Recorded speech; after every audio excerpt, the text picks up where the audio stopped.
Welcome to 23 Degrees Sideways. Today we're going to talk about the post office, politics. There's conspiracy theory going around and the mainstream news is reporting it. Like, this is the progressive talking point of the week, month, season. It's part of the election cycle. And it is Donald Trump is sabotaging and destroying the post office to win the election, to prevent people from voting. What a load of absolute crap. That's pretty much it. Like, if you want to finish watching the video now, just trust me, that is crap. Okay, the president does not run the post office. Congress screws with the post office. Try not to cuss in the first minute and a half of the video or so. Look, I've been paying attention to the post office. It was the first thing I started paying attention to as I started becoming politically aware after Edmonton in 1986. I was 16, but it was the first time I really started to listen to gun control arguments. You know, and the whole point of Edmonton was that it wasn't the gun, it was the working conditions, Congress screwing with the post office, management conditions. Like, there's a lot going on there.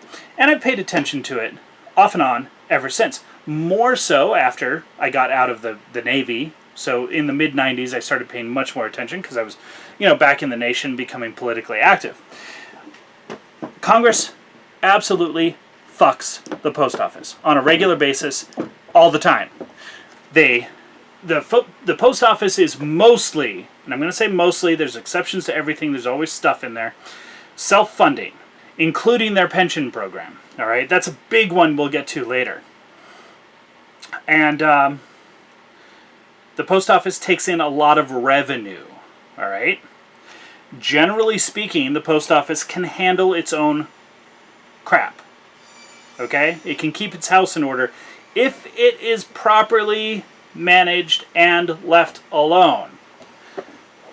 Well, then along comes the pandemic. All right. I think post office funding is fine. I think that if anything, the post office should receive a little bit of government funding from the Defense Department as a matter of national security. Look, the post office is a core piece of national security. It's also a core piece of pride in having an actual civilization. Now, I know a lot of people don't want the post office, don't want the government, they don't want the government to exist. That's fine, whatever, not the conversation we're having. If you're going to have a large, organized, structured social contract, civilization, the post office is an amazing thing. I mean, think about it. You can send a letter, a small, unique part, a piece of art, across a continent in a couple of days and trust that it's going to get delivered. No bandits, no 17 different customs authorities, no corruption, really. Honestly, it's not very corrupt as far as things go. The post office is awesome. It's an awesome achievement, okay?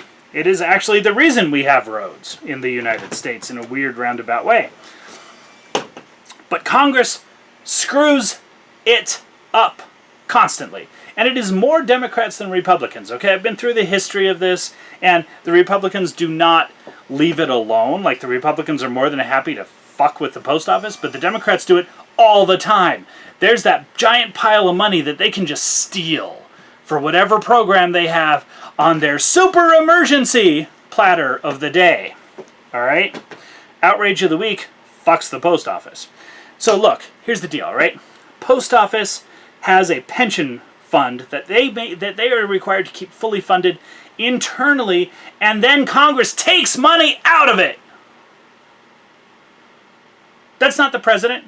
That has nothing to do with Trump. The president doesn't do that. The president doesn't handle funding. Fucking Trump derangement syndrome is what it is. Okay, this has been happening for a long time. It's happened so much, so often, for so long that the post office doesn't hire permanent employees anymore because they can't fund the pensions. So coronavirus hits and you don't have a long-term, dedicated careerist workforce. You don't have it. It's not there. I mean, there's a little bit, but it's not there.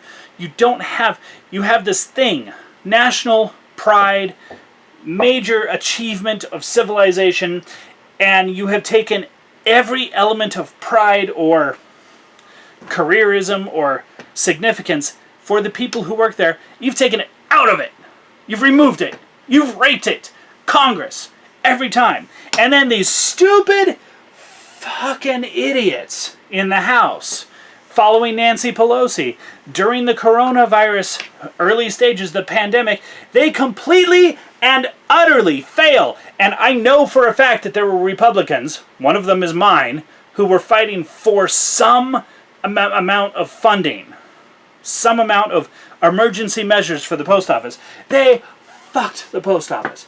Absolute, complete, leftist, liberal, inconceivably stupidity, not being able to see reality. You're gonna shut down everything so people can't go out?